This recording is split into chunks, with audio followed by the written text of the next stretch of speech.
بہت بہت شکریہ عبد السلیم صاحب پروگرام میں کال کرنے کا. انشاءاللہ مفتی صاحب آپ کے سوالات کے جوابات دیں گے. ایک اور کالر اس وقت ہمارے ساتھ فون لائن پر ہیں. السلام علیکم. وعلیکم السلام. پروگرام میں آپ کا خیر مقدم ہے. آپ اپنا نام بتائیں, کہاں سے کال کر رہے ہیں؟ میں ڈاکٹر حق بول رہا ہوں کوٹا راجستھان سے. ڈاکٹر حق صاحب فرمائیے, کیا سوال ہے آپ کا؟ یہ LIC کے بارے کے اندر LIC اینڈ شیئر ہولڈر, جی LIC کرانا جو ہے اسلام کے اندر جائز ہے یا نہیں؟ جی لائف انشورنس, جی جی سمجھائیں سب. جی اور دوسرا یہ شیئر جو لیتے ہیں جی اس کے بارے کے اندر بتانے کا کوشش کریں. جی بہت بہت بہتر. انشاءاللہ ضرور آپ کے سوالات کے جوابات دیے جائیں گے. بہت بہت شکریہ. مفتی صاحب, سب سے پہلے محمد عبداللطیف صاحب نے جنہوں نے نظام آباد سے ہمیں کال کیا ہے, ایک اہم بات کی طرف توجہ انہوں نے دلائی ہے. بہت سارے نوجوان ٹی شرٹس پہن کر نمازوں میں پڑھتے ہوئے نظر آتے ہیں, اور اکثر موقعوں پر ایسا بھی دیکھنے میں آتا ہے کہ ان شرٹس پر تصاویر بھی جاندار تصاویر جانوروں کی ہوتی ہیں. تو کیا اس طریقے سے جو بغیر سلیوز کے ہاف آستین جسے کہتے ہیں عام الفاظ میں, اس طریقے کی اگر ٹی شرٹس ہوں اور تصاویر بھی بنی ہوں تو کیا اس پر نماز جائز ہے؟ ایک اور مسئلہ آپ اس کی طرف بھی توجہ مبذول کراتے چلیں ہمارے ناظرین کی, وہ یہ کہ ٹی شرٹس اور پینٹ کے درمیان کا جو فاصلہ ہے, سجدے میں جس وقت جاتے ہیں تو سطر کھل جاتا ہے. بہت سارے لوگ اس جانب توجہ دلا رہے ہیں. میں چاہتا ہوں کہ آپ بھی اس تعلق سے کچھ کہیں. نماز کے وقت خود اللہ تعالیٰ نے فرمایا کہ بنی آدم, اے آدم کی اولاد, خذوا زینتکم عند کل مسجد, کہ مسجد آتے وقت, نماز پڑھتے وقت زیب و زینت اختیار کرو, اچھا لباس استعمال کرو. اسی لیے ہم مسلمانوں کی ذمہ داری ہے کہ نماز پڑھتے وقت بہتر سے بہتر لباس میں ہم نماز پڑھنے کی کوشش کریں. اسی لیے کہ نماز یہ در حقیقت اللہ تبارک و تعالیٰ سے گفتگو کرنا ہے. گویا کہ ہم اللہ کے دربار میں اللہ سے گفتگو کرنے کے لیے جا رہے ہیں, تو ظاہر سی بات ہے ہمارا انداز تو بہت اچھا ہونا چاہیے. آج کل جو صورتحال ہے کہ جو ٹی شرٹ پہن کے نماز پڑھتے ہیں, پہلی بات یہ کہ ہاف آستین میں نماز پڑھنے کو فقہاء نے مکروہ لکھا ہے کہ اس سے نماز میں ثواب کم ہو جاتا ہے. دوسری بات ایسا کہ بہت زیادہ یعنی ٹی شرٹ اگر چھوٹا ہو, اور آج کل جو پینٹ کی صورتحال ہے وہ سب کو معلوم ہے, سجدہ کرتے وقت جب سجدہ میں آدمی جاتا ہے تو ٹی شرٹ اور پینٹ کے درمیان ایک فاصلہ ہو جاتا ہے اور یہ سطر نظر آنے لگتا ہے. ناف سے لے کر گھٹنے تک یہ آدمی کو سطر ہے, اس کا چھپانا لازم و ضروری ہے. اس میں سے اگر کوئی حصہ بھی کھل گیا, 3 مرتبہ سبحان اللہ پڑھنے کے بقدر اگر کھلا رہا تو پھر اس کی نماز ہی نہیں ہوگی. فرض کیجئے اگر کوئی آدمی رکوع میں گیا, سجدہ میں گیا, سجدہ میں جانے کے بعد پینٹ کے اور شرٹ کے درمیان کا حصہ اگر کھلا رہا اور اسی طرح اس نے سجدہ مکمل کیا تو اس کی نماز ہی نہیں ہوگی. کتنے سارے نوجوان ایسے ہیں جو اسی حالت میں نماز پڑھتے ہیں اور یہ سمجھتے ہیں کہ ہم نے نماز پڑھ لی ہے, حالانکہ ان کی نماز نہیں ہوئی. اسی لیے اس جانب بھی توجہ کی خاص ضرورت ہے, اور بہت بڑی تعداد ایسے نوجوانوں کی ہے جو ایسے ٹی شرٹ اور پینٹ کو استعمال کرتے ہیں کہ سجدے کے درمیان وہ حصہ اور وہ جگہ کھل جاتی ہے جس کی وجہ سے ان کی نماز نہیں ہوتی. جہاں تک مسئلہ جاندار کی تصویر والی شرٹ کا یا اسی طرح بنیان کا استعمال کرنا, تو پہلی بات تو یہ ہے کہ ایسے کپڑے کا استعمال کرنا کسی مسلمان کے لیے قطعاً مناسب نہیں ہے. فقہاء نے اس کو مکروہ تحریمی لکھا ہے, لیکن اگر اس کو پہن کر نماز پڑھ لیا جائے تو نماز تو ہو جائے گی, لیکن نماز کا جو ثواب ملنا چاہیے وہ ثواب نہیں ملے گا. عبد السلیم صاحب نے عادل آباد سے ہمیں کال کیا ہے. ان کا سوال یہ ہے مفتی صاحب کہ عام طور پر مریض کو تانبے کے برتن میں پانی پلایا جاتا ہے دم کروا کر, یا پھر صرف اس میں پانی ڈال کر ہی پلایا جاتا ہے, اور بعض مرتبہ پیتل کے یا تانبے کے برتنوں میں اندرونی طور پر آیت الکرسی یا بعض صورتیں دعائیں وغیرہ لکھی ہوتی ہیں. تو کیا اس طریقے سے عمل سے کیا مریض کو شفا مل سکتی ہے؟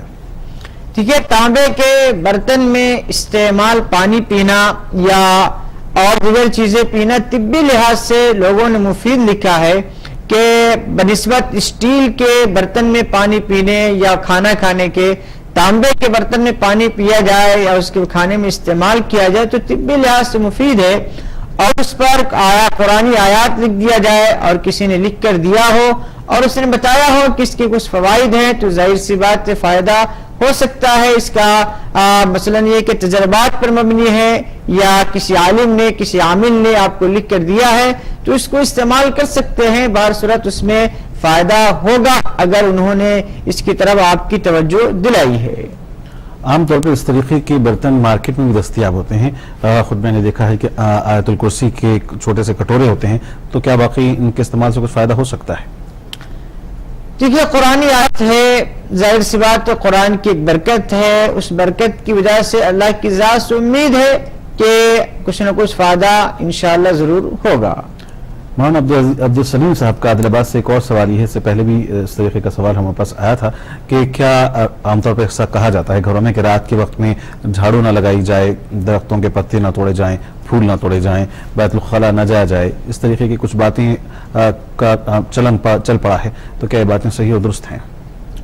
دیکھیے ظاہر سی بات ہے ایک آدمی کو بیت الخلاء آنے کی ضرورت ہے تو اس کو یہ پابند تو نہیں کیا جا سکتا ہے کہ رات کو گزر جانے دو، صبح ہوگی تو تم جانا، یہ تو غیر فطری اور غیر ضروری بات ہے۔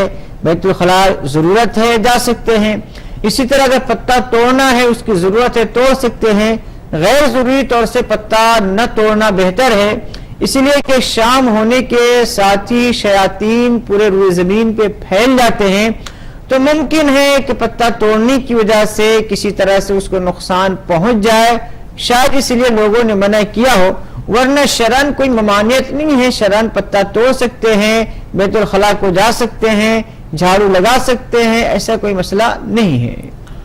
ڈاکٹر حق صاحب نے راجستھان سے ہمیں کال کیا ہے، ان کا سوال یہ تھا کہ کیا LIC کی پالیسی لینا درست ہے، اور اسی طریقے سے دوسرا سوال ان کا یہ تھا کہ عام طور پر شیئر مارکیٹ میں شیئر خرید و بیچے جاتے ہیں، تو کیا اس طریقے کی کاروبار میں شراکت کی جا سکتی ہے؟ لائف انشورنس اسلام اس کی اجازت نہیں دیتا ہے کہ انسان اپنی زندگی کا انشورنس کرا لے، یہ اس کی کوئی ضرورت بھی نہیں ہے اور یہ جائز بھی نہیں ہے۔ البتہ اگر کسی نے کرا لیا ہو تو جو وہ قسط ادا کر چکا ہے، یعنی جو رقم وہ ادا کیا ہے وہ رقم لے سکتا ہے، البتہ رقم سے زائد جو سود کی رقم اس کو ملے گی اس رقم کا لینا اس کے لیے جائز نہیں ہوگا، بلکہ اس رقم کو حاصل کرے گا اور حاصل کرنے کے بعد بلا ثواب کی نیت کے غریبوں میں وہ صدقہ کر دے گا۔ حاصل یہ کہ لائف انشورنس کرانے کی گنجائش نہیں ہے، اس کی اجازت نہیں ہے، اس کی کوئی ضرورت نہیں ہے۔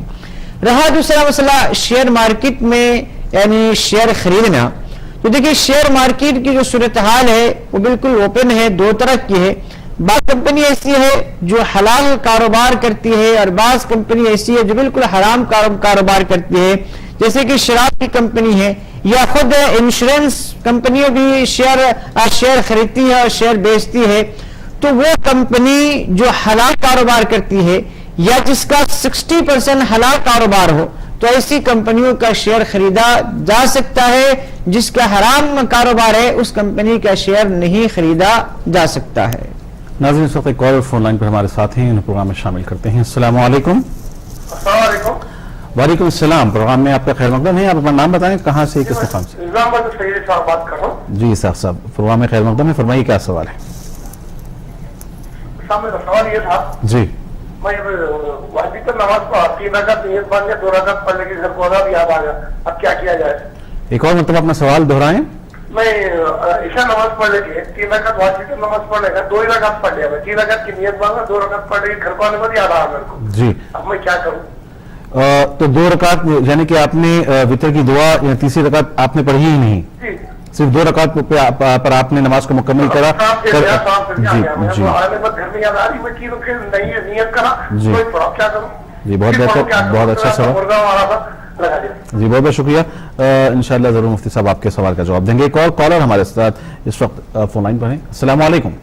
وعلیکم السلام ورحمۃ اللہ وبرکاتہ۔ جی محترم، پروگرام میں آپ کا استقبال کرتے ہیں، اپنا نام بتائیں، کس مقام سے کہاں سے کال کر رہے ہیں؟ میں راجستھان ڈسٹرکٹ ٹونک سے بول رہا ہوں، محمد سعید نام ہے۔ جی سعید صاحب فرمائیے کیا سوال ہے؟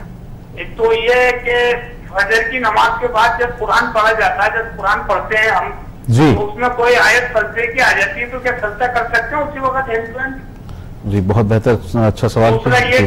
دوسرا یہ کہ میت میں لوگ جاتے ہیں جی تو جنازے کی نماز نہیں پڑھتے، یا کبھی جو ہے نماز کا ٹائم ہوتا ہے تو نماز مسجد سے باہر کھڑے ہو جاتے ہیں، پھر جنازے میں بعد میں شریک ہوتے ہیں، اگر کوئی ان سے کہے تو یہ کہتے ہیں ہمارے کپڑے ناپاک ہیں، یا تو ان کو بھی کیا ثواب ملے گا کہ جنازے میں شریک ہونے کا، یہ کیا ہے؟ تیسرا یہ ایک چھوٹا سا تیسرا سوال یہ ہے کہ صدقہ کیا پیسے دے سکتے ہیں کیا صدقے کے، یہ جانوری صفا کر کے دیے جائے؟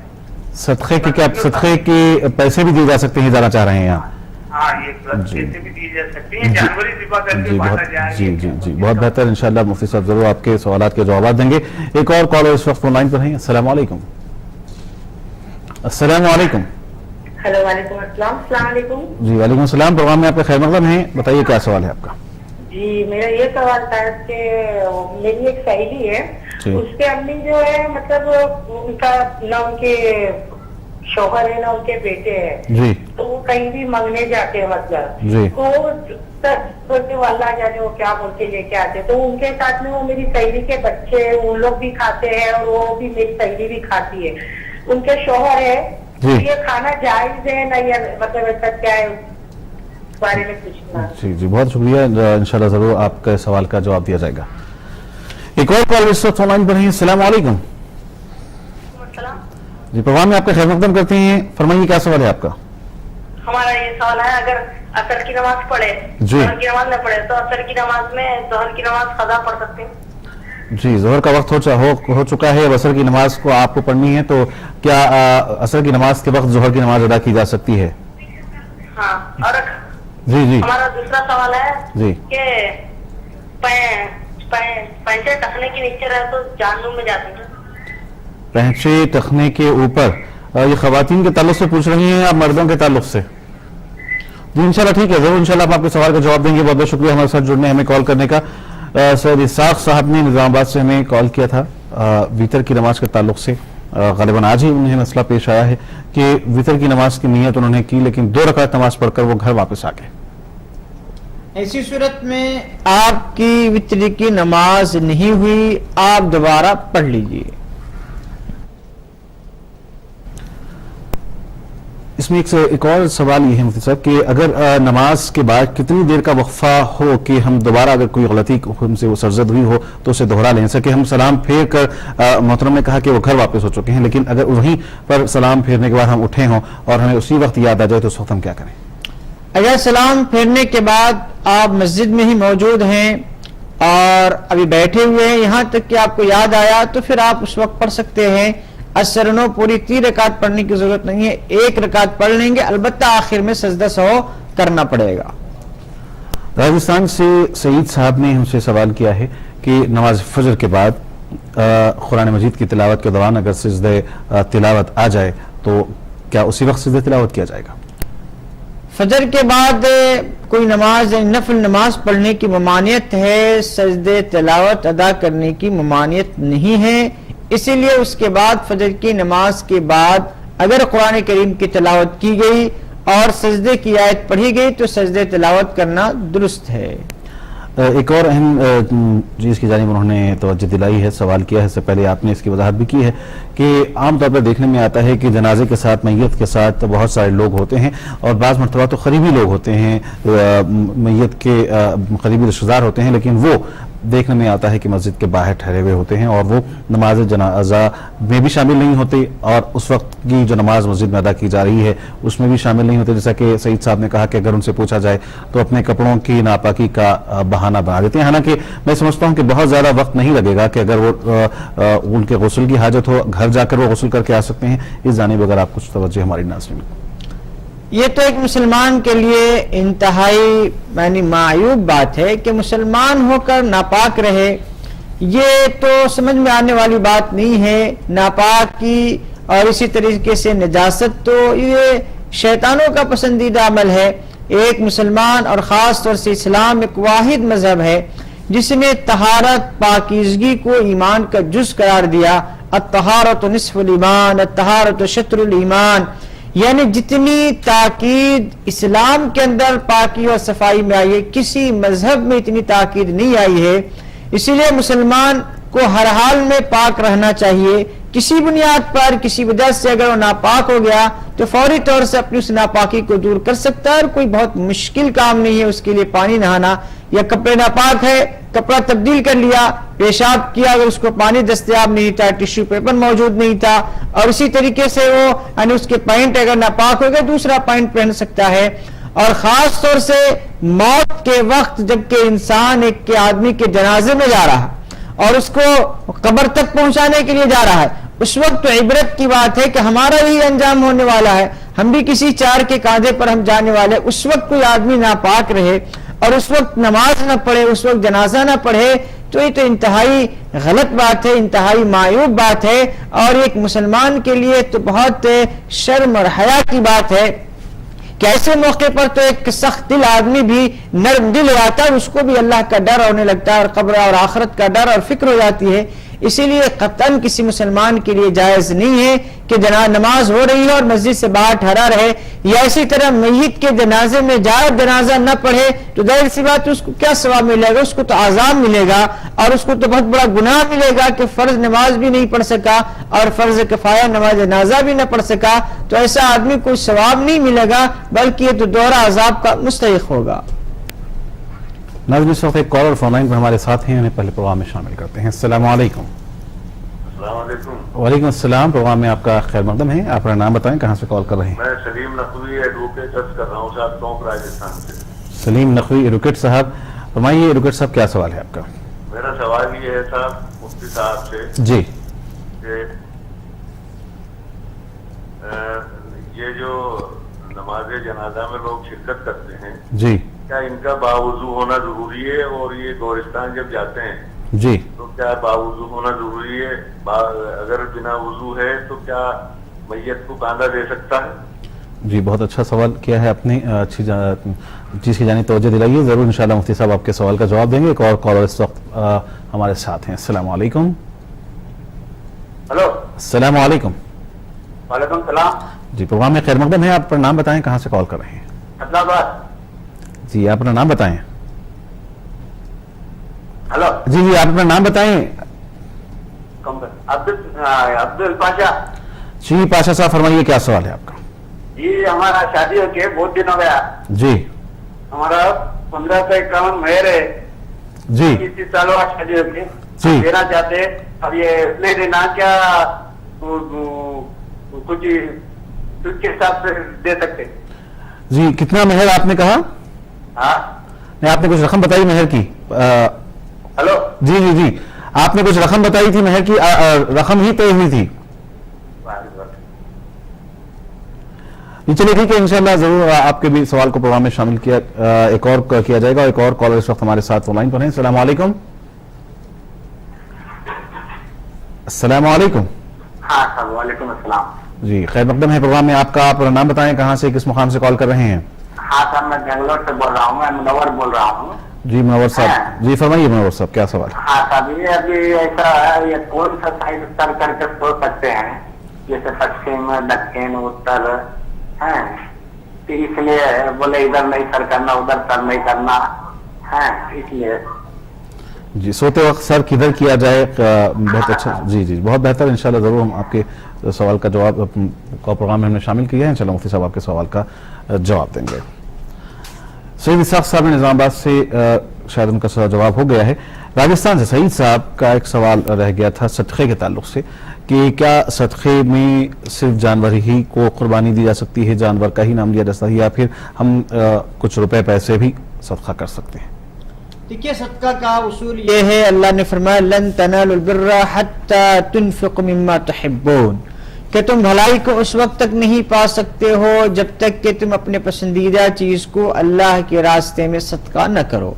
تو قرآن کریم کے بیان سے یہ معلوم ہوتا ہے کہ جو انسان کو جو چیز پسندیدہ ہے وہ اللہ کے راستے میں صدقہ کرے. اسی لیے فقہاء اور محدثین کے بارے میں منقول ہے کہ بعض لوگوں کو شکر بہت پسند تھا تو شکر صدقہ کرتے تھے. تو کوئی بھی چیز آپ صدقہ کر سکتے ہیں، کپڑا صدقہ کر سکتے ہیں، کھانا صدقہ کر سکتے ہیں، پیسہ صدقہ کر سکتے ہیں. بکرا ہی صدقہ کرنا یہ ضروری نہیں ہے، وہ تو خاص موقع پر بکرا کو صدقہ کیا جاتا ہے. عام حالات میں تو روپے پیسے صدقہ کرنا، کھانا صدقہ کرنا، کپڑا وغیرہ دینا یہ زیادہ بہتر ہے. ایک خاتون نے سوال کیا ہے مفتی صاحب کے ان کے کوئی سہیلی ہیں اور ان کے ساتھ ایک جو خاتون رہتی ہیں ان کے شاید کوئی اہل و عیال کو قریب میں رہی ہیں، تو ظاہر ہے وہ کچھ لوگوں سے مانگ کر اس طریقے سے ان کی زندگی گزر ہوتی ہے. تو ابھی جو جن کے ساتھ یہ رہتی ہیں تو کیا وہ لوگ اس خاتون کے ساتھ اس کے کھانے میں یا پھر اس کے جو پیسہ ہے وہ استعمال میں لے سکتے ہیں؟ بلا ضرورت بھیک مانگنا اسلام اس کی قطعاً اجازت نہیں دیتا ہے. اسلام اس دنیا میں ایثار اور قربانی کو سکھلایا ہے. کسی سے مانگنا، بھیک مانگنے کو اور گداگری کو اسلام نہ تعلیم دیتا ہے نہ ترغیب دیتا ہے، بلکہ اس گداگری کو مٹانے کے لیے اسلام آیا تھا. اسی لیے گداگری کا پیشہ اختیار کرنا، بھیک مانگنے کا پیشہ اختیار کرنا، یہ اسلام میں بہت معیوب ہے، بہت برا ہے. اسی لیے بلا ضرورت شدیدہ کے بھیک مانگنے کی اجازت قطعاً نہیں ہے، یہ حرام ہے مانگنا. اگر وہ خاتون واقعی مجبور ہے، معذور ہے، اس کے نانفقہ برداشت کرنے والا کوئی موجود نہیں ہے، تو بقدر ضرورت اس کو مانگنے کی اجازت ہے، اس سے زائد مانگنے کی اجازت نہیں ہے. اب جو لوگ اس کے ساتھ کھانا کھاتے ہیں، اگر واقعی وہ مجبور عورت ہے اور وہ مانگ کر لا رہی ہے اور اس میں کسی اور کو شیئر کر رہی ہے تو اس کی گنجائش ہوگی. ورنہ اگر اس کے پاس پیسے موجود ہیں اور پیشہ بنا رہی ہے اس نے مانگنے کو، تو حرام مال گویا کہ جمع کر رہی ہے. اس حرام مال سے دوسرے لوگ کو جانتے ہوئے کہ حرام مال ہے استعمال کرنے کی قطعی اجازت نہیں ہوگی. ایک اور کالر ہم سے سوال کیا ہے کہ کیا عصر کی نماز کا وقت ہو چکا ہے اور عصر کی نماز ہمیں پڑھنی ہے اور اس وقت تک کسی وجہ سے ہم نے ظہر کی نماز ادا نہیں کی ہے، تو اب ظہر کی نماز کو ہم کیسے ادا کریں؟ عصر کے وقت ہونے کے بعد دو شکل ہو سکتی ہے. ایک تو عصر کی نماز پڑھنے سے پہلے آپ ظہر کی نماز قضا کر لیں، اس کے بعد عصر کی نماز پڑھیں، یہ بہت بہتر طریقہ ہے. لیکن اگر کوئی آدمی عصر کی نماز کے بعد اگر ظہر کی نماز قضا کرنا چاہتا ہے تو اس کی بھی گنجائش ہے، وہ بھی کر سکتا ہے. لیکن ایسا نہیں کر سکتا ہے کہ عصر کی نماز میں عصر کی بھی نیت کر لے اور ظہر کی قضا کی بھی نیت کر لے، یہ درست نہیں ہے اور ایسا کرنا جائز نہیں ہے. ان کا ہی ایک اور سوال یہ تھا کہ کیا پینٹ ہو یا پاجامہ ہو، کیا اس کا ٹخنوں سے اوپر رہنا ضروری ہے، اور پھر مرد و خواتین کے لیے دونوں میں کیا فرق ہے، یہ بھی بتلا دیں. مردوں کے لیے ٹخنے سے نیچے شلوار کا یا پینٹ کا لٹکانا یہ درست نہیں ہے، جائز نہیں ہے، اس پر سخت وعید آئی ہے احادیث میں. لیکن عورتوں کے لیے ٹخنے سے نیچے پیر تک چھپانا، پیر کو چھپانا بھی جائز ہے. یہ حکم عورتوں کے لیے نہیں ہے، یہ حکم صرف مردوں کے لیے ہے. ناظرین، ایک کالر اس وقت ہمارے ساتھ فون لائن پر ہیں. السلام علیکم. وعلیکم السلام ورحمۃ اللہ. پروگرام میں آپ کا خیر مقدم ہے. اپنا نام بتائیں، کہاں سے کال کر رہے ہیں؟ میں سید اعجاز علی چار مینار سے بول رہا ہوں. جی فرمائیے، کیا سوال ہے؟ میرا آپ سے ایک سوال ہے. جی جب کعبۃ اللہ شریف کو غسل دینے کے بعد جی جو دروازے کی چابی ہوتی ہے جی اس کو ایک قبیلے کے ممبر کو حوالہ کیا جاتا ہے. جی تو جب فتح مکہ ہوا تھا، جب سے لے کر آج تک وہ چابی انہی کے پاس ہے. جی کیا وہ قبیلہ اس وقت مسلمان تھا؟ جی اور اس کی چابی خود حضور کے پاس کیوں نہیں تھی؟ جی ذرا آپ اس کا جواب دیں. جی ضرور. اجازت صاحب، اور کوئی سوال ہے آپ کا؟ جی نہیں صاحب، جی بہت بہت شکریہ ہمارے ساتھ جڑنے پروگرام میں شامل ہونے کا. انشاءاللہ مفتی صاحب آپ کے سوال کا ضرور جواب دیں گے. اس سے قبل سلیم نقوی صاحب ایڈوکیٹ نے راجستھان سے ہمیں کال کیا تھا کہ کیا نماز جنازہ کے لیے وضو ضروری ہے. بہت اچھا سوال انہوں نے کیا، اور ساتھ میں یہ بھی سوال کیا کہ کیا قبرستان جاتے وقت میت کے ساتھ اگر ہم جا رہے ہوں تو کیا اس وقت میں بھی ہمیں باوضو ہونا ضروری ہے، اور اگر میت کو کاندھا دینے کی ضرورت ہو تو کیا ایسے وقت میں بھی وضو سے رہنا ضروری ہے؟ میت کو نہلانے، اٹھانے یعنی کاندھا دینے کے لیے باوضو ہونا ضروری نہیں ہے، لیکن نماز جنازہ پڑھنے کے لیے باوضو کا ہونا ضروری ہے. اس کے بغیر نماز درست نہیں ہوگی، اس لیے کہ نماز جنازہ بھی ایک نماز ہے. البتہ اسی طرح دفنانے کے لیے بھی یا قبرستان میں داخل ہونے کے لیے بھی نیا باوضو ہونا ضروری نہیں ہے. صرف نماز جنازہ پڑھنے کے لیے باوضو ہونا ضروری ہے. باقی اور کوئی کام کرنے کے لیے یعنی تکفین، تجہیز، دفنانے، کفنانے، لہنانے، میت کو کاندھا دینے، ان اوقات میں باوضو ہونا ضروری تو نہیں ہے، لیکن بہتر یہ ہے کہ اس وقت بھی آدمی وضو سے رہے. بلکہ مسلمان کے لیے بہتر تو یہ ہے کہ وہ ہر وقت باوضو رہے. عادل آباد سے پاشا صاحب نے کال کیا تھا. ان کا سوال یہ تھا کہ ان کی شادی ہوئے تقریباً 25-30 سال کا عرصہ ہو چکا ہے، مہر کی رقم انہوں نے ادا نہیں کی ہے. تو اگر اس طریقے سے اتنا عرصہ گزر جائے تو اس کے بعد مہر کی رقم کس طریقے سے ادا کی جائے؟ جو رقم اس وقت طے ہوئی تھی تو کیا اتنی ہی رقم دی جائے یا پھر اس میں اضافہ کر کے دی جائے، یا پھر اگر اس وقت رقم کی شکل نقد کی شکل نہ ہو بلکہ سونے میں اگر مہر طے کیا گیا ہو تو پھر کیا صورتحال ہوگی؟ مہر کے وقت جو رقم مقرر کی گئی تھی، مہر مقرر کیا گیا تھا، وہ کرنسی کی شکل میں ہے، تو ایسی صورت میں چاہے 30 سال نہیں 60 سال گزار جانے دیجئے، جو کرنسی اس وقت رقم مقرر کی گئی تھی وہی مقررہ رقم دینا ضروری ہے، اس میں کوئی سود کی رقم شامل کرنا جائز نہیں ہے۔ البتہ شوہر اپنی بیوی کو مزید دینا چاہتا ہے، 15 کے بجائے 30 دینا چاہتا ہے تو اس کو اختیار ہے، وہ دے سکتا ہے، لیکن اگر مہر سونے کی شکل میں مقرر کی گئی ہے تو جتنا سونا متعین کیا گیا اتنا سونا دینا ضروری ہے، یا اتنے سونے کی جو قیمت آج بنتی ہے اتنی قیمت دینا ضروری ہے۔ ناظرین، پروگرام راہ ہدایت میں وقت چلا ہے وقفے کا، جائیے گا نہیں، کچھ ہی دیر میں لوٹیں گے اور جاری رہے گا پروگرام راہ ہدایت۔ یا اللہ یا رحمان یا اللہ یا رحمان یا اللہ یا رحمان۔ میں ڈائبٹیز ہوں، میں ہردے روگ ہوں، میں بلڈ پریشر ہوں، میں جو قطع ہوں، ہم حملہ کریں گے۔ گھبرائیے نہیں، صحیح معمولات اپنائیے، صبح جلدی اٹھ کر تازی ہوا میں ورزش کریں، پھل اور ہری سبزیوں کا استعمال کریں، ذہنی تناؤ دور رکھیں، بھائی 7-8 گھنٹے سوئیں، پھر ان بیماریوں سے کہیں چل ہٹ، صحت ہی زندگی ہے، تندرست رہو۔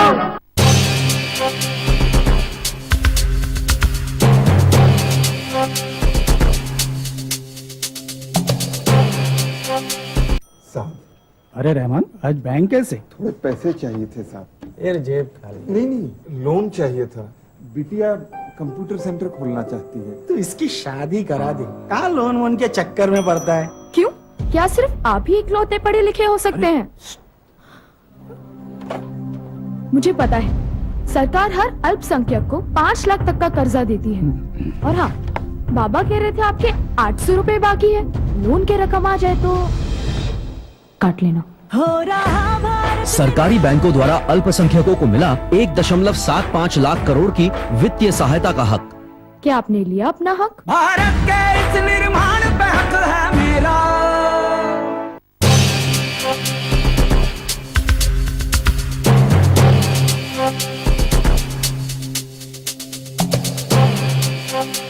کشمیر ہاؤس بیگم بازار سن 1947 سے مشہور آپ کی خدمت کرتے چلے آ رہے ہیں۔ شادی بیاہ ہو کہ ولیمہ تقاریب، کشمیر ہاؤس کے بنا ادھوری۔ اپنی دعوت کو یادگار بنائیے کشمیر ہاؤس کے شمع کلاسک باسمتی رائس، ہر برانڈ کے بریانی رائس، اصلی گرم مسالے، کرانہ آئٹمز اور dry fruit, tin fruits, sauces, پینٹ کھجور، اصلی زعفران اور بری کے سودے کے ساتھ۔ کشمیر ہاؤس آپ کے ساتھ، سیدھے چلے آئیے کشمیر ہاؤس، یاد رکھیں کشمیر ہاؤس بیگم۔ یا اللہ یا رحمان یا اللہ یا رحمان یا اللہ یا رحمان۔ السلام علیکم ناظرین، پروگرام راہ ہدایت میں وقفے کے بعد دوبارہ آپ کا خیر مقدم ہے۔ میں ہوں آپ کا میزبان محمد حسام الدین، اور اسٹوڈیو میں ہمارے ساتھ موجود ہیں مفتی شوکت ثنا قاسمی صاحب۔ وقفے میں جانے سے قبل اعجاز صاحب نے چار مینار حیدرآباد سے ہمیں کال کیا تھا۔ سوال ان کا یہ تھا کہ کعبۃ اللہ کو جب غسل دیا جاتا ہے اور پھر اس کے بعد اس کی چابی کلید بردار کو دے دی جاتی ہے، ان کا سوال یہ ہے مفتی صاحب کہ ایسا کیوں ہے، اور یہ سلسلہ کب سے شروع ہوا ہے، اور نبی کریم صلی اللہ علیہ وسلم کے زمانے سے اگر یہ سلسلہ ہے، نبی کریم صلی اللہ علیہ وسلم نے ہی چابی دینے کا یہ سسٹم، یہ رواج شروع کیا ہے، تو آخر کیوں نبی کریم صلی اللہ علیہ وسلم کے پاس چابی نہیں تھی اور خاص ایک مخصوص خاندان کے پاس ہی یہ چابی رکھنے کا نظم ہے؟ رسول اللہ صلی اللہ علیہ وسلم سے پہلے ہی کچھ خانہ کعبہ کی مختلف ذمہ داریوں کو تقسیم کیا گیا تھا، اس میں کنجی رکھنے کی ذمہ داری بھی ایک قبیلے کو دی گئی تھی، اور کنجی اسی قبیلے کے پاس تھی۔ رسول اللہ صلی اللہ علیہ وسلم نے ہجرت سے پہلے حضرت عثمان ابن طلحہ سے کہا تھا کہ کنجی مجھے دو اور میں نماز پڑھنا چاہتا ہوں، تو انہوں نے کہا تھا کہ میں ہرگز نہیں دے سکتا ہوں۔ رسول اللہ صلی اللہ علیہ وسلم نے عثمان وہ کیا حال ہوگا اس دن کہ جس دن کنجی میرے ہاتھ میں ہوگی اور تم مجھ سے کنجی مانگ رہے ہوگے؟ تو عثمان نے کہا کہ وہ دن عرب والوں کے لیے، مکہ والوں کے لیے بہت برا ہوگا۔ فتح مکہ کے دن رسول اللہ صلی اللہ علیہ وسلم جب مکہ فتح کیے تو عثمان بن طلحہ سے آپ نے کنجی لی، خانہ کعبہ کی صفائی کی اور خانہ کعبہ میں وحدانیت کی آواز گونجائی گئی۔ اس کے بعد سارے صحابہ کی یہ تمنا یہ تھی کہ کنجی مجھے ملے گی، لیکن اللہ تعالیٰ نے حکم نازل کیا ان اللہ یامرکم ان تؤدوا الامانات الی اہلیہا، کہ اللہ حکم دیتا ہے کہ تم امانتوں کو ان کے اہل کے پاس واپس کر دو۔ اس کے بعد رسول اللہ صلی اللہ علیہ وسلم نے تو عثمان بن طلحہ کو بلایا اور ان کے کنجی ان کے حوالے کیا اور یہ کہا کہ قیامت تک یہ کنجی تمہارے خاندان کے پاس ہی رہے گی، تم سے جو کنجی چھینے گا وہ ظالم ہوگا۔ اس کے بعد سے لے کر اب تک وہ کنجی انہی کے خاندان اور قبیلے کے میں ہی چلتی ہوئی آ رہی ہے، چونکہ رسول اللہ صلی اللہ علیہ وسلم دیا تھا اور اللہ کا یہی حکم آیا تھا۔ صاحب ایک عام آج کل یہ چلن چل پڑا ہے، اس کو شعر میں کچھ اس طریقے سے بیان کیا گیا ہے کہ اپنی خرابیوں کو پس سے پش ڈال کر ہر کوئی شخص یہ کہہ رہا ہے کہ زمانہ خراب ہے۔ اسلام نے زمانے کو خراب کہنے سے منع کیا ہے، آخر کیا وجہ ہے؟ رسول اللہ صلی اللہ علیہ وسلم نے فرمایا کہ اللہ تعالیٰ فرماتا ہے کہ لوگ زمانے کو برا بھلا کہتے ہیں، زمانہ تو اللہ تعالیٰ ہی بدلتا ہے، اللہ تعالیٰ کے ہاتھ میں ہے حالات کو، زمانے کو، اوقات کو تبدیل کرنا۔ تو انسان اپنے آپ کو تبدیل کرے، اپنے اخلاق کو تبدیل کرے، اپنے اعمال کو تبدیل کرے، اپنے عقائد کو تبدیل کرے، اس کو تبدیل کرنے کے بجائے سارا اپنا قصور زمانے پر ڈال دیتا ہے کہ زمانہ خراب ہو گیا ہے، کیا کر سکتے ہیں۔ تو انسان اپنی خرابیوں کو دیکھنے کے بجائے، اپنے اعمال و عقائد کا جائزہ لینے کے بجائے، اپنا محاسبہ کرنے کے بجائے زمانے کا محاسبہ شروع کر دیتا ہے۔ نتیجے میں ہر آدمی کہتا ہے زمانہ خراب ہے، زمانہ خراب ہے۔ تو بھائی زمانے کو درست کون کرے گا، معاشرے کو درست کون کرے گا، سماج کو درست کرے گا؟ سب لوگ یہ کہتے رہے زمانہ خراب ہے، تو اس زمانے کو سدھارے کون؟ سماج اور معاشرے میں سدھار کیسا پیدا ہوگا؟ اسی لیے اپنی خرابیوں کو چھپانے کے لیے کہا جانا ہے کہ لوگ خراب ہو چکے ہیں، زمانہ خراب ہو چکے ہیں، یہ انتہائی پست ہمتی کی بات ہے۔ انسان عزم کے ساتھ، حوصلے کے ساتھ آگے بڑھے، اپنی خرابیوں کو اپنا محاسبہ کرتے ہوئے معاشرے اور سماج کو سدھارنے کی کوشش کرے۔ اللہ تبارک و تعالی مدد کرنے والا ہے۔ ناظرین صفحہ ایک اور فون لائن پر ہمارے ساتھ ہیں، ان پروگرام میں شامل کرتے ہیں۔ السلام علیکم۔ وعلیکم السلام۔ جی محترم اپنا نام بتائیں، کہاں سے کال کر رہے ہیں؟ جی میں محمد عرفان بول رہا ہوں، کشمیر سے بول رہا ہوں۔ جی فرمائیے کیا سوال ہے آپ کا؟ جی ابھی مفتی صاحب نے نماز جنازے کے بارے میں کہا۔ جی نماز جنازے میں سورہ فاتحہ پڑھنا جائز ہے یا نہیں؟ جی بہت بہتر، اور کوئی سوال؟ جائز ہے تو ہم کیوں نہیں پڑھتے پھر؟ جی بہت بہتر، اور کوئی سوال ہے آپ کا؟ جی بس اسی کے بارے میں سر۔ جی بہت بہتر عرفان صاحب، ضرور انشاءاللہ مفتی صاحب آپ کے سوال کا جواب دیں گے۔ ایک اور کالر اس وقت ہمارے ساتھ فون لائن پر ہیں۔ السلام علیکم۔ السلام علیکم۔ السلام علیکم۔ وعلیکم السلام، پروگرام میں آپ کا خیر مقدم ہے۔ آپ کہاں سے کال کر رہے ہیں، اپنا نام بتائیں۔ میرا عرفان ہے، میں کشمیر سے بول رہا ہوں جناب۔ جی عرفان صاحب فرمائیے کیا سوال ہے؟ سوال یہ ہے کہ مطلب اللہ تعالیٰ کا وجود کے بارے میں کسی سے میں نے پوچھا تھا، جی تو اس نے بولا کہ اللہ تعالیٰ ہر جگہ حاضر ناظر ہے، جبکہ قرآن میں وہ آئے تھے الرحمن علی العرش استویٰ۔ جی تو اس کے بارے میں مطلب مجھے تھوڑا کنفیوژن ہے، اس کے بارے میں مجھے بتائیے۔ جی بہت شکریہ ہمارے ساتھ جڑنے کال کرنے کا، انشاءاللہ ضرور آپ کو مفتی صاحب آپ کے سوال کا جواب دیں گے۔ ایک اور کال اس وقت ہمارے ساتھ ہیں فون لائن پر۔ السلام علیکم۔ وعلیکم السلام۔ السلام علیکم۔ جی جی مفتی صاحب سے پوچھنا تھا کہ آمین بالجہر کے بارے میں۔ جی پرسوں آپ مفتی صاحب سے بولا تھا کسی نے کہ آمین بالجہر کے بارے میں، تو مفتی صاحب نے کہا تھا کہ یہ جائز نہیں ہے، لیکن اس نے کہا تھا کہ یہ دعا ہے۔ لیکن جب صحیح بخاری ہم پڑھتے تو اس کے بعد جب ہم سورہ فاتحہ پڑھتے تھے تو وہ زور سے آمین کہتے تھے، اور جو دوسرے صف میں لوگ ہوتے تھے اور وہ بھی سنتے تھے۔ اور مفتی صاحب سے دوسرا کوشچن تھا میرا جی رفع دین کے بارے میں۔ جی مفتی صاحب نے کہا کہ رفع دین اگر کوئی پہلی بار کرتا ہو یا مطلب کسی دوسری بار کرتا ہو یا کچھ جائز وغیرہ نہیں ہے، تو مفتی صاحب سے پوچھنا تھا کہ رسول صلی اللہ علیہ وسلم انہوں نے پہلے سے اور آخر تک انہوں نے رفع دین کیا ہے اور وہ بخاری شریف میں موجود ہے۔ جی بہت بہتر، انشاءاللہ تفصیلی سوال آپ نے کیا ہے، انشاءاللہ مفتی صاحب ضرور آپ کے سوال کا جواب دیں گے۔ اس سے قبل ہم ایک اور کالر ہمارے ساتھ ہیں۔ السلام علیکم۔ السلام علیکم۔ جی سر۔